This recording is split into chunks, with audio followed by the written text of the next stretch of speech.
So I have this obsession. It's this constant gnawing feeling that the future isn't some far-off, distant concept from a sci-fi movie. It's happening right now, somewhere on this planet, and if you're not there, you're missing it. For years, I've heard the whispers, the rumors, the legends of a place that went from a sleepy fishing village to a sprawling megacity in just a few decades.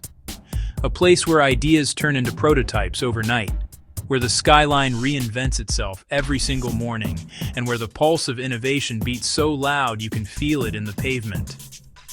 They call it the Silicon Valley of hardware, but that doesn't even begin to cover it. This isn't just about gadgets or tech. It's about a fundamental shift in how a city lives, breathes, and dreams. I had to see it for myself. So I packed my bag, grabbed my camera, and booked a one-way ticket to the epicenter of what's next. I'm talking about Shenzhen, China. The second you step out of the airport, the air hits you differently. It's thick with humidity, ambition, the faint electric smell of ozone. Taxis, but not the kind I'm used to. They're all electric, silent. They glide through the streets like ghosts. Massive, multi-layered concrete ribbons of highway. Skyscrapers that seem to pierce the clouds. Feels like flying through a level in a video game. I ditch the taxi and dive into the metro. Efficient is an understatement. A circulatory system for millions. Clean, punctual. You swipe your phone to pay. Digital maps guide you with pinpoint accuracy. Trains arrive with a quiet whoosh, exactly on time. On the platform, nobody is just waiting. Everyone is on their phone, not just scrolling, managing their lives, paying for groceries, booking appointments, underground malls, a sensory overload, entire subterranean cities, tiny stalls selling obscure electronic components. My first real taste, ordered by scanning a QR code on the table. Hyper-modern interface and ancient craft coexisting. You can't talk about Shenzhen without talking about the skyline. It's not just a collection of tall buildings. It's a statement. It's a declaration of intent, written in steel and glass. 100 stories high. You have to crane your neck back so far you almost fall over. It's the second tallest building in China. From down here, it looks like a rocket on a launch pad, ready to blast off into the stratosphere. The elevator ride. Your ears pop as you ascend in under a minute. The doors open. You're greeted with a view that is simply breathtaking. The entire city is laid out like a vast, glowing circuit board. Patterns, grids, arteries of light connecting districts. You see the border with Hong Kong. From up here, you don't just see a city. You see a system. It's bold. It's experimental. Sometimes it's just plain weird. A hole in the middle, a stack of shifting books, a living wall of green. Construction is everywhere, 24/7. They call it Shenzhen speed. This skyline wasn't built for tourists. It was built with a purpose. Each building is a node in a network, for finance, for technology, for trade. If the skyscrapers are the bones of Shenzhen, then technology is its nervous system. And to understand it, you have to go to the source. You have to go to Huaqiang Bay, a multi-story, multi-block labyrinth of pure, unadulterated tech. Imagine every component ever made, from microscopic resistors to giant LED panels. Phone screens, drone parts, circuit boards. Show a chip photo. They know the specs, the price, and have 1,000 in a bin. It's a high-speed, high-volume ecosystem. This is where ideas become reality. I met someone who arrived with a drawing and left with a working prototype.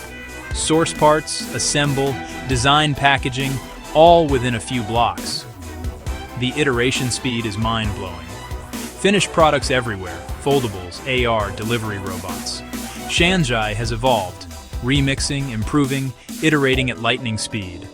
Take a concept, break it down, build it back. Better, faster, cheaper.